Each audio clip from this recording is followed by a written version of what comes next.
Hi అండి, అందరికీ నమస్కారం. నేను మీ వేణుగోపాల్ రెడ్డి ఫ్రమ్ జోష్ ఇన్నోవేషన్స్ ప్రైవేట్ లిమిటెడ్, జోష్ ఇన్స్టిట్యూట్ ఆఫ్ ఫారెన్ లాంగ్వేజెస్, జోష్ overseas consultancy and freshers hiring .com సంయుక్తంగా మనము విద్యార్థులకు అవసరమైనటువంటి అనేక వీడియోస్ చేస్తూ ఉన్నాం. ఈరోజు టాపిక్ ఏంటంటే, మనకి ఇంటర్మీడియట్ ఎగ్జామ్స్ అయిపోయినాయి. ఏ కాలేజీల కోసం పర్టికులర్గా తెలంగాణలో, హైదరాబాద్లో మనం పరుగులు పెట్టి అడ్మిషన్ తీసుకునే టైం ఉంది. అసలు మార్కెట్లో తెలంగాణ అడ్మిషన్స్ విషయంలో హైదరాబాద్లో ఉన్నటువంటి మంచి కాలేజీల అడ్మిషన్కి సంబంధించి మార్కెట్లో ఏమి నడుస్తుంది అన్నట్లయితే ఆన్సర్ ఈజ్ ఏమీ నడవట్లేదు.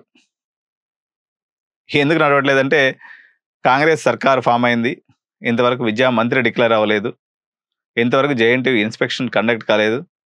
జేఎన్టీయూ వైస్ ఛాన్సలర్ అయినటువంటి కట్టా నరసింహారెడ్డి గారు మే 10వ తారీఖు కల్లా రిటైర్మెంట్ ఉంది ఆయనకి.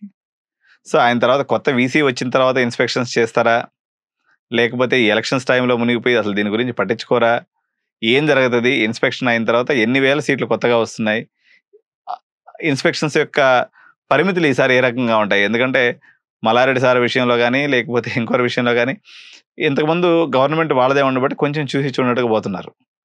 ఈసారి ఇన్స్పెక్షన్స్ ఎంత టైట్గా ఉండబోతున్నాయి. గత 3 ఏళ్ళ నుంచి చాలా ఫ్రీగా అయిపోయింది ఇన్స్పెక్షన్, ప్రశాంతంగా.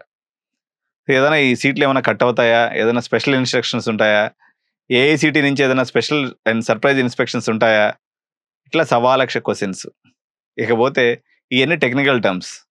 అసలు మేనేజ్మెంట్ సీట్ మేము ఎప్పుడు తీసుకోవాలి సార్, ఇది మీ క్వశ్చన్. అయితే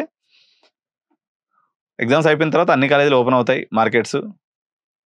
so comparative last year starting prices ఎలా ఉన్నాయో ఈసారి కూడా అలా ఉన్నాయి. గోకరాజ్ అయితే ఒక 10-11 లక్షల రూపాయల డొనేషన్తో, సిఎంఆర్ అయితే 11 lakhs ప్యాకేజ్తో, ఐఆర్ఈ అయితే ఒక 8.5 ప్యాకేజ్తో, మల్లారెడ్డి ఇవన్నీ కానీ అయితే 10 lakhs ఎంఆర్ఈసి, ఒక 7.5 lakhs MRCET. Approximate rates నేను మీకు చెప్తున్నా. మన శ్రీనిధి అయితే ఒక 8.5 lakhs డొనేషన్, 9 lakhs డొనేషన్ అప్రాక్సిమేట్గా.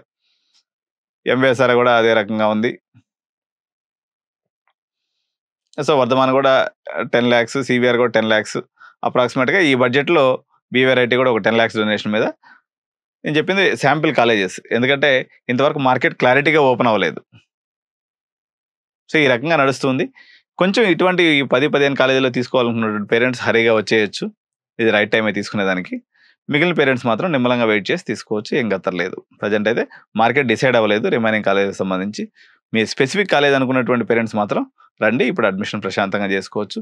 రేట్స్ రీజనబుల్గానే ఉన్నాయి ఇప్పుడైతే.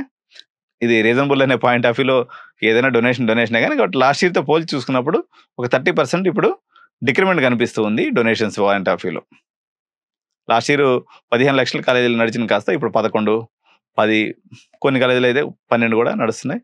కేఎంఐటీ అయితే ఇంతవరకు ఓపెన్ కాలేదు మార్కెట్, వాళ్ళు ఏమి ఇప్పుడు ఓపెన్ చేయరు. సో ఇది లిటిల్ బిట్ అప్డేట్.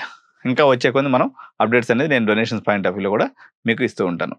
ఇంకేదైనా మీరు కొత్త కాలేజీలో సీట్లు కావాలనుకున్నా, డొనేషన్ సీట్లు కావాలనుకున్నప్పుడు కూడా మమ్మల్ని అప్రోచ్ అయితే మీకు ప్రాపర్గా మీ తరపు నెగోషియేషన్ చేసి మీకు మంచి ప్రైజ్లో అడ్మిషన్ ఇప్పించగలను. ఇంకొక రూమర్ కూడా నడుస్తుంది, అసలు రేవంత్ రెడ్డి గారు అసలు మేనేజ్మెంట్ సీట్లు ఉంచుతాడా, కౌన్సిలింగ్ పెడతాడని కూడా కొంతమంది అంటూ ఉన్నారు. ఏదేమైనప్పుడు కూడా ఇది ఎప్పటి నుంచో ఉన్నటువంటి మార్కెట్. ఒకవేళ ఏదైనా అద్భుతం జరిగినా మీకు వచ్చేటువంటి ప్రమాదం ఏం లేదు, ఏం కాదు. ఓకేనా? మార్కెట్ చాలా విశాలంగా ఉంది, కంగారు పడాల్సిన అవసరం లేదు. మీరు వచ్చి సంప్రదించినట్లయితే నేను సరైన సలహా ఇచ్చి మీకు ప్రాపర్ ఇన్స్టిట్యూషన్స్లో నేను మిమ్మల్ని ప్లేస్ చేయగలను. Thank you.